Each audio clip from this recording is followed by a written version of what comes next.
Good day! Happy New Year po sa ating lahat. January na, magkano na nga ba ngayon ng mga Honda Big Bikes? At ngayong araw ay magbibigay po ako ng pinakakumpletong price update para po sa lahat ng mga Honda Big Bikes. Excited na po ba kayo? Tara!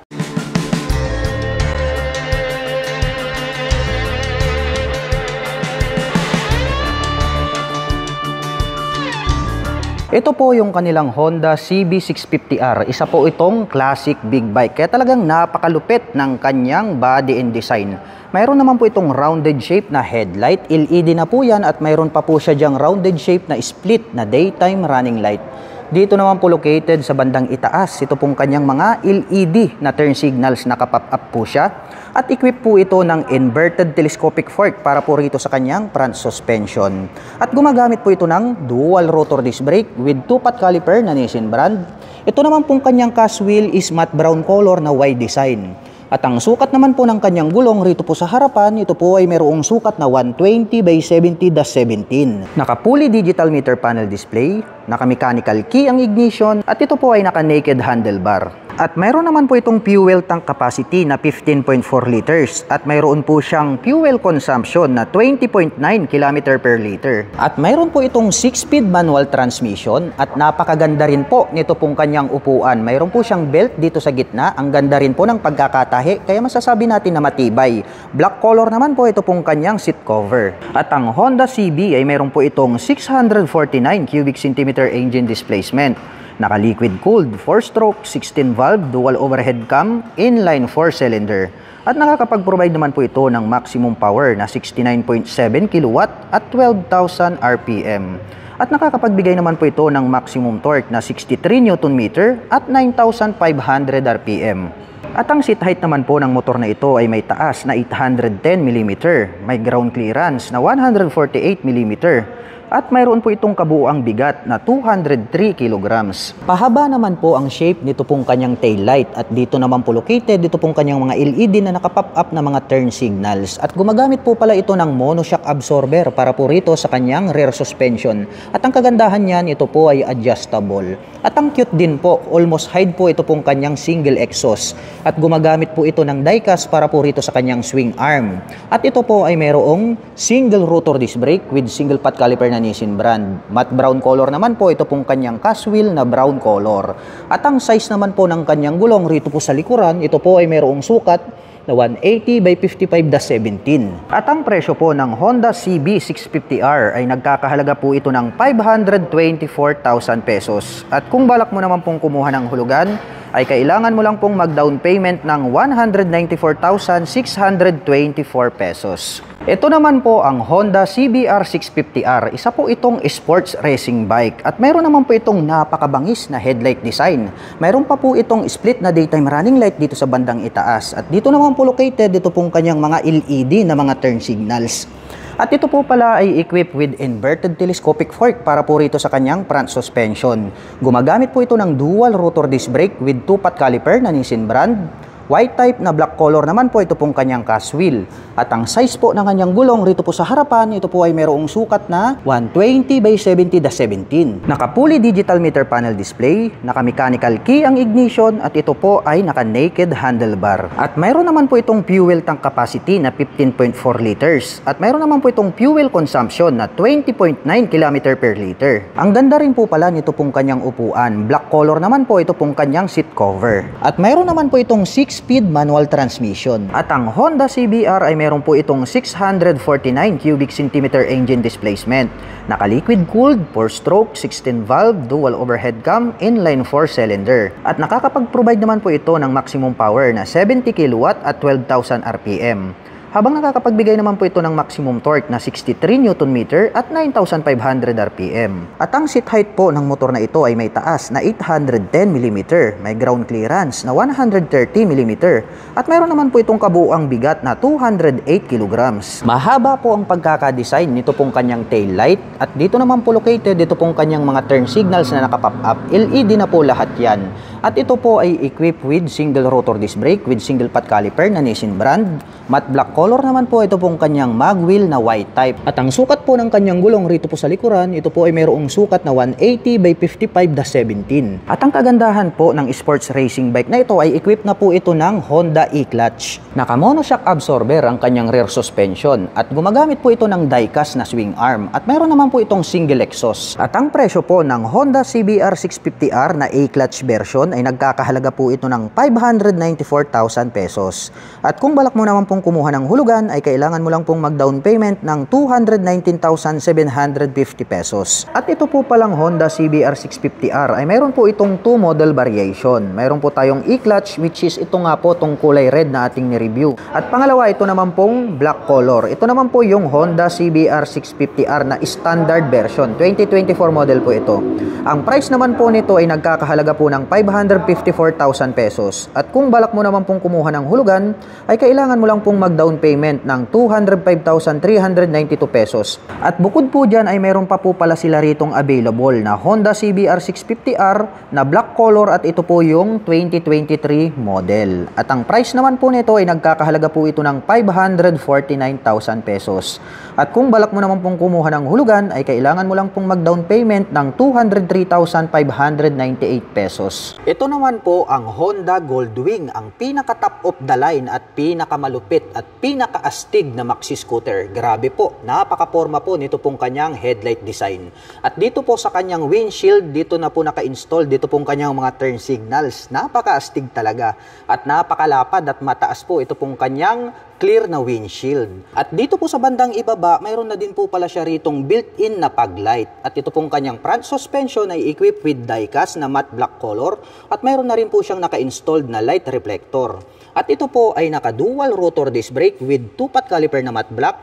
At ito po ay naka-cast-wheel na parang kalesa type. At ang sukat naman po ng kanyang gulong rito po sa harapan, ito po ay mayroong sukat na 130 by 70/18. Combination po pala ng analog at digital. Ito pong kanyang meter panel display. May built-in na mga speakers, naka-keyless ang kanyang ignition, at ito po ay naka-naked handlebar. At kung dysfunction naman ang pag-uusapan, mayroon po tayong heated grip na kung saan ay umiinit po ito pong ating hawakan. At mayroon din po tayo ritong heated seat na kung saan ito pong ating driver seat ay pwede po nating painitin. Ganon din po ito pong ating back rider seat. Nandito naman po yung kanyang switch button. Bukod po dyan ay mayroon na po siyang cruise control at mayroon na din po siyang built-in na airbag. At ito po palang clear windshield ay electronic adjustable po ito at nandito naman po ito pong kanyang handbrake. At isa sa mga nagustuhan ko rito ay napaka-astig po nito pong kanyang upuan para po siyang sopa kaya talagang magiging comfortable ang inyong riding. At mayroon pa pong built-in na 2 speakers dito po sa magkabila. At mayroon naman po itong fuel tank capacity na 21 liters at mayroon naman po siyang fuel consumption na 18.5 km per liter. At ang Honda Goldwing ay mayroon po itong 1,833 cubic centimeter engine displacement. Naka-liquid cooled, 4-stroke, 24 valve, single overhead cam flat 6 at nakakapag-provide naman po ito ng maximum power na 93 kW at 5,500 RPM. Habang nakakapagbigay naman po ito ng maximum torque na 169 Nm at 4,500 RPM. At ang seat height naman po ng maxi scooter na ito ay may taas na 745 mm, may ground clearance na 129 mm, at mayroon naman po itong kabuuang bigat na 388 kg. At ang kagandahan po ng maxi scooter na ito ay pwede po siyang manual at automatic. Mayroon po itong 7-speed forward at mayroon din po itong reverse. Malapad po ito pong ating pillion step para sa ating rider at mayroon naman po itong diecast na side stand at mayroon din po itong tubular na metal na center stand. At napakaganda po ng pagkakadesign nito pong kanyang pillion step para sa ating back rider dahil hindi po natin halata na mayroon po siyang pillion step dyan. At napakaastig po pala ng pagkakadesign nitong kanyang mga tail light at included na po rito yung kanyang mga turn signals. At mayroon po pala itong dual exhaust dito sa kanan, mayroon din po itong dual exhaust dito sa kabila. At ito po ay naka-single rotor disc brake at ang sukat naman po ng kanyang gulong rito sa likuran, ito po ay mayroong sukat na 200 by 55/16 at ito po ay equipped with traction control at naka-dual channel ABS na rin po ito. At ang kagandahan po nito pong kanilang Honda Goldwing ay meron na po itong built built-in na side box, napaka-astig, metallic white naman po yung kanyang color. At may nakalagay naman po rito na gold wing na 3D emblem. At mayroon na rin po itong built-in na top box o hindi nyo na kailangang bumili dahil nga po integrated na ito. Straight out from casa, mayroon na po kayong mga lalagyan. Dito naman po sa bandang gitna may nakalagay po rito na Honda 3D emblem. Combination po pala ng black, red at white, ito pong kanyang built-in na top box. At ang presyo po ng Honda Goldwing ay nagkakahalaga po ito ng 2 million pesos. At kung balak mo naman pong kumuha ng hulugan, ay kailangan mo lang pong mag-down payment ng 724,432 pesos. Ito po ang Honda XADB 750. Grabe, napaka-astig po nito pong kanyang headlight design. May split pa po siya sa bandang gitna na daytime running light. At adjustable naman po ito pong kanyang clear na windshield. At dito po located, dito pong kanyang mga turn signals na LED.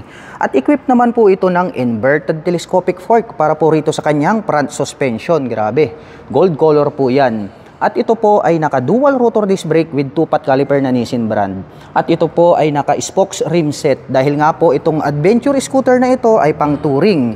Naka-dual purpose pattern tires po ito pong kanyang mga gulong. At ang sukat po ng kanyang gulong rito po sa harapan, ito po ay mayroong sukat na 120 by 70-17. Naka-fully digital meter panel display, naka-smart keyless ang ignition at ito po ay naka-naked handlebar. At ang kagandahan po nito pong adventure scooter na ito ay pwede po siyang manual at automatic. At mayroon naman po itong fuel tank capacity na 13.4 liters at mayroon naman po itong fuel consumption na 28.3 km per liter. Ang lapad po nito pong kanyang upuan at mas mataas ito pong ating back rider seat. Naka-two-tone color combination po pala ito pong kanyang seat cover na black at gray. At malapad po itong kanyang pillion board at ang kagandahan niyan ay mayroon po itong footrest extension. At ang Honda XADB ay mayroon pong 745 cubic centimeter engine displacement. Naka-liquid cooled 4-stroke 8-valve single overhead cam parallel twin cylinder. At nakakapag-provide naman po ito ng maximum power na 43.1 kW at 6,750 RPM. Habang nakakapagbigay naman po ito ng maximum torque na 69 Nm at 4,750 RPM. At ang seat height naman po ng adventure scooter na ito ay mayroong taas na 820 mm, may ground clearance na 162 mm, at may bigat naman po itong 237 kg. Ang astig din po ng dating nito pong kanyang tail light dahil mayroon po siya ritong malapad na daytime running light. Naka-pop up naman po itong kanyang mga turn signals at LED na po lahat ng kanyang ginagamit para po sa kanyang lighting system. At equipped naman po ito ng single rotor disc brake with single pot caliper na Nissin brand. At gaya po ng sabi ko sa inyo, ito po ay naka-dual purpose pattern tires. At ang sukat naman po ng kanyang gulong rito po sa likuran, ito po ay mayroong sukat na 160 by 60-15. Naka-diecast naman po ito pong kanyang swing arm at equipped po pala ito ng monoshock absorber para po rito sa kanyang rear suspension. At napaka-sporty looks po ang design nito pong kanyang single exhaust. At ito po pala ay naka-chain drive. Mayroon na rin po siya ritong chain protector. At ang presyo po ng Honda XADB 750 ay nagkakahalaga po ito ng 839,000 pesos. At kung balak mo naman pong kumuha ng hulugan ay kailangan mo lang pong mag-down payment ng 307,692 pesos. Ito naman po yung kanilang Honda CL500. Mayroon po itong rounded shape na headlight design. Gumagamit din po ito ng 4 projector lights. At bilog din po ito pong kanyang mga naka-pop up na mga turn signals. At gumagamit naman po ito ng traditional na telescopic fork dito sa harapan. At nagkaroon po siya dyan ng rubber boots. Mayroon naman po itong single rotor disc brake with 2-pot caliper na Nissin brand. At ito po ay naka-cast wheel. At itong kanyang gulong ay naka-dual purpose pattern tires. At ang sukat naman po ng kanyang gulong rito sa harapan, ito po ay mayroong sukat na 110 by 80-19. Naka-fully digital meter panel display, naka-mechanical key ang ignition, at ito po ay naka-naked handlebar. At mayroon naman po itong fuel tank capacity na 12.2 liters. At mayroon naman po siyang fuel consumption na 27.1 km per liter. At mayroon naman po itong 6-speed manual transmission. Ang astig din po nito pong kanyang upuan. Matte black color naman po itong kanyang seat cover at nagkaroon po siya rito ng belt sa bandang gitna. At ang Honda CL ay meron po itong 471 cubic centimeter engine displacement. Naka-liquid cooled dual overhead cam, 4-stroke 4-valve 2-cylinder. At nakakapag-provide naman po ito ng maximum power na 33.8 kW at 8,500 RPM. Habang nakakapagbigay naman po ito ng maximum torque na 43.3 Nm at 6,000 RPM. At ang seat height naman po ng motor na ito ay mayroong taas na 790 mm, may ground clearance na 155 mm, at mayroon naman po itong kabuuang bigat na 190 kg. Oblong naman po ito pong shape ng kanyang tail light at rounded shape naman po ito pong kanyang mga turn signals. At ito po ay equipped with dual shock absorber para po dito sa kanyang rear suspension. At ang kanyang swing arm is tubular po siya na metal, black color. Ang kanyang cast wheel is white type po na black color. At ito pong kanyang gulong is naka-dual purpose pattern tires. At ang mga sukat naman po nito pong kanyang gulong rito po sa likuran, ito po ay mayroong sukat na 150 by 70/17. Naka-single rotor disc brake with single pot caliper na Nissin brand. At napakaastig naman po ng dating nito pong kanyang dual exhaust. At ang presyo po ng Honda CL500 ay nagkakahalaga po ito ng 409,000 pesos. At kung balak mo naman pong kumuha ng hulugan, ay kailangan mo lang pong mag-down payment ng 153,345 pesos. Ito po ang Honda NX500. Napakaastig po nito pong kanyang headlight design. Dito naman po located, dito pong kanyang mga LED na turn signals. At mayroon naman po itong clear color na visor. At ito po ay equipped with inverted telescopic fork, glossy black color, naka-dual rotor disc brake na flower design, at equipped na po ito ng dual channel ABS. At ang kanya pong gulong rito sa harapan ay naka-dual purpose pattern tires. At ang sukat naman po ng kanyang gulong, ito po ay mayroong sukat na 110 by 80/19. Naka-fully digital meter panel display, naka-mechanical key ang ignition, at equipped na po yan ng HISS. At ito po ay naka-naked handlebar. At mayroon naman po itong fuel tank capacity na 17.7 liters. At mayroon naman po itong fuel consumption na 29.9 km per liter. At ito po ay naka 6-speed manual transmission. Mahaba po ito pong kanyang upuan at black color naman po ito pong kanyang seat cover. Metallic black naman po ang kulay nito pong kanyang integrated na grab bar. At ang Honda NX ay meron po itong 471 cubic centimeter engine displacement to be exact. Naka-liquid cooled, 4-stroke, dual overhead cam, parallel twin engine. At nakakapag-provide naman po ito ng maximum power na 37.1 kW at 8,500 RPM. Habang nakakapagbigay naman po ito ng maximum torque na 44.7 Nm at 6,600 RPM. At ang seat height po ng motor na ito ay may taas na 834 mm, may ground clearance na 181 mm, at may bigat naman po itong 196 kg. At pahaba po ang hugis nito pong kanyang LED na tail light. At nandirito naman po located dito pong kanyang mga LED na turn signals. At ito po ay naka-single rotor disc brake with single pot caliper para sa kanyang rear braking system. Ang kanyang cast wheel is matte black color na wide design. At ito po ay naka-dual purpose pattern tires. At ang sukat naman po ng kanyang gulong rito po sa likuran, ito po ay mayroong sukat na 160 by 60/17. At ito po ay mayroong dual exhaust. At equipped naman po ang kanyang suspension dito sa likuran ng monoshock absorber. At ang presyo po ng Honda NX500 ay nagkakahalaga po ito ng 409,000 pesos. At kung balak mo naman pong kumuha ng hulugan, ay kailangan mo lang pong mag-down payment ng 153,345 pesos. Ito po ang Honda Rebel 500. Mayroon po itong rounded shape na headlight design. Gumagamit po ito ng 4 projector lights. At ito pong kanyang mga turn signals ay bilugan lang din dahil nga ito po ay isang classic bike. At equipped naman po ito ng traditional na telescopic fork, black color. At mayroon naman po itong single rotor disc brake along with 2-pot caliper. At ito pong kanyang cast wheel is matte brown color. At ito naman pong kanyang gulong is naka-semi dual purpose pattern tires. At ang sukat naman po ng kanyang gulong rito po sa harapan, ito po ay mayroong sukat na 130 by 90/16. Naka-fully digital meter panel display, naka-mechanical key ang ignition, at ito po ay naka-naked handlebar. At mayroon naman po itong fuel tank capacity na 11.2 liters at mayroon naman po itong fuel consumption na 27 km per liter. Ang cute po pala nitong kanyang upuan. Black color naman po ito pong kanyang seat cover. At mayroon naman po itong 6-speed manual transmission. At ang Honda Rebel ay mayroon pong 471 cubic centimeter engine displacement. Naka-liquid cooled, 4-stroke, dual overhead cam, parallel twin with 8 bulbs.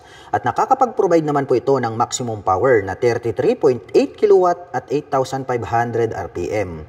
Habang nakakapagbigay naman po ito ng maximum torque na 43.3 Nm at 6,000 RPM. RPM. At ang seat height naman po ng motor na ito ay may taas na 690mm, may ground clearance na 136mm, at mayroon naman po itong bigat na 191 kilograms. Oblong naman po ito pong kanyang LED na taillight, bilugan naman po ito pong kanyang mga turn signals. At ito po ay equipped with dual shock absorber para po dito sa kanyang rear suspension. At equipped po ito ng tubular metal na swing arm. At ito pong kanyang mag wheels is matte brown color.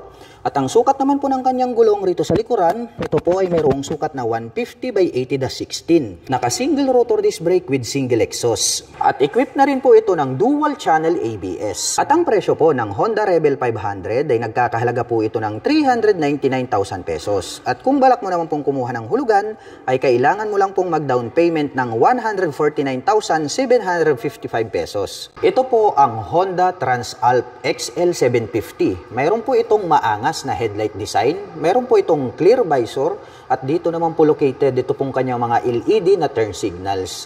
At ito po ay equipped with inverted telescopic fork, meron po itong dual rotor disc brake na naka-flower design, at ito pong version na to ay naka-spokes rim set dahil nga ito po ay isang adventure touring bike. At ito naman po ay naka-dual purpose pattern tires. At ang sukat naman po ng kanyang gulong rito po sa harapan, ito po ay mayroong sukat na 90 by 90-21. Naka-fully digital meter panel display, naka-mechanical key ang ignition, at equipped na po ito ng HISS. At ito po ay naka-naked handlebar. At mayroon naman po itong 16.9 liters na fuel tank capacity. At mayroon naman po itong fuel consumption na 23.5 km per liter. Malapad po itong kanyang upuan at malambot. Black color naman po itong kanyang seat cover. At ito naman pong kanyang integrated na grab bar ay converted na po siya as rear carrier. At ang Honda Transalp ay mayroon po itong 755 cubic centimeter engine displacement.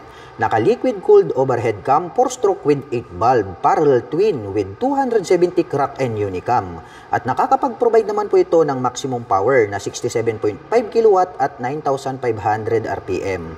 Habang nakakapagbigay naman po ito ng maximum torque na 74.6 Nm at 7,250 RPM. Naka-LED na po ito pong kanyang taillight, at dito naman po located itong kanyang mga LED na mga turn signals. At ito po ay equipped with single rotor disc brake na flower design, at ito po ay naka-spokes rim set. At ang sukat naman po ng kanyang gulong rito po sa likuran, ito po ay mayroong sukat na 150 by 70-18. At very sporty looks din po ito pong kanyang dual exhaust. At mayroon po itong 6-speed manual transmission. Die-cast naman po ito pong kanyang swing arm, at mayroon pong susian dito sa bandang itaas. At gumagamit naman po ito ng monoshock absorber para po dito sa kanyang rear suspension. At ang presyo po ng Honda Transalp XL750 ay nagkakahalaga po ito ng 598,000 pesos. At kung balak mo naman pong kumuha ng hulugan, ay kailangan mo lang pong mag-down payment ng 221,186 pesos. Ito po ang Honda CB500F. Mayroon po itong attractive na headlight design. Dito po sa bandang itaas located ito pong kanyang mga LED na turn signals. At ito po ay equipped with inverted telescopic fork at naka-dual rotor disc brake na naka-flower design. Matte black color naman po ito pong kanyang cast wheel na Y design. At ito pong kanyang gulong rito po sa harapan, ito po ay mayroong sukat na 120 by 70-17. Naka-fully digital meter panel display, naka-mechanical key ang ignition, at equipped na rin po yan ng HISS. At ito po ay naka-naked handlebar. At mayroon naman po itong fuel tank capacity na 17.1 liters. At mayroon po itong fuel consumption na 28.6 km per liter. At mayroon naman po itong 6-speed manual transmission. At ang astig din po nito pong kanyang upuan, mas mataas po itong upper part nito pong ating back rider, at mayroon na rin po siyang belt dyan at may susian po rito sa gitna. At ang Honda Big Bike po na ito ay mayroon po itong 471 cubic centimeter engine displacement, naka-liquid cooled, 4-stroke dual overhead cam, parallel twin engine, at nakakapag-provide naman po ito ng maximum power na 35 kW at 8,500 RPM. Habang nakakapagbigay naman po ito ng maximum torque na 43.2 Nm at 6,500 RPM. At ang seat height naman po ng motor na ito ay may taas na 789mm, may ground clearance na 144mm, at mayroon naman po itong bigat na 189 kg. Triangle shape naman po ito pong kanyang tail light, at nandirito naman po located ito pong kanyang mga LED na turn signals. At ito po ay equipped with single rotor disc brake na flower design, Matte black color naman po ito pong kanyang cast wheel. At ang sukat naman po ng kanyang gulong rito po sa likuran, ito po ay mayroong sukat na 160 by 60/17. At mayroon naman po itong dual exhaust at gumagamit po ito ng monoshock absorber para po dito sa kanyang rear suspension. At ang presyo po ng Honda CB500F ay nagkakahalaga po ito ng 379,000 pesos. At kung balak mo naman pong kumuha ng hulugan ay kailangan mo lang pong mag-down payment ng 142,576 pesos. Ito po ang Honda African Twin DCT. Grabe, meron po itong napakaangas na headlight design. Dito po sa bandang itaas, located dito pong kanyang mga LED na turn signals. At mayroon naman po itong clear na windshield. At ito po pala ay equipped with inverted telescopic fork, gold color. At mayroon naman po itong dual rotor disc brake na naka-flower design. Equipped na rin po ito ng dual channel ABS. At ito po pala ay naka-spokes rim set. At ang kulay po nito is gold color. Nakaterno po yan dito po sa kanyang USD telescopic fork. At ito naman pong kanyang gulong ay meron po itong dual purpose pattern tires dahil ito nga po ay adventure touring bike. At ang sukat naman po ng kanyang gulong rito sa harapan ay mayroong sukat na 90 by 90-21. Naka-dual meter panel display, naka-mechanical key ang ignition at ito po ay equipped with HISS. Naka-naked handlebar at ang kagandahan niyan ay mayroon na rin po siyang integrated na USB charging port.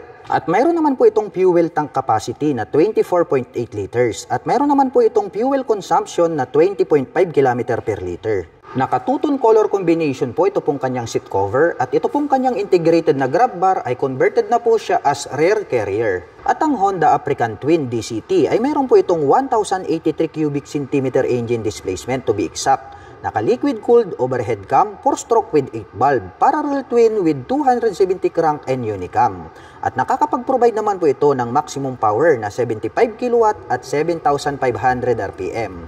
Habang nakakapagbigay naman po ito ng maximum torque na 112 Nm at 5,500 RPM.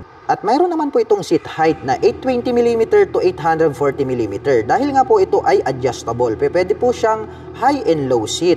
At mayroon naman po itong ground clearance na 220mm. At ang bigat po ng motorcycle na ito ay may kabuuang 253 kg.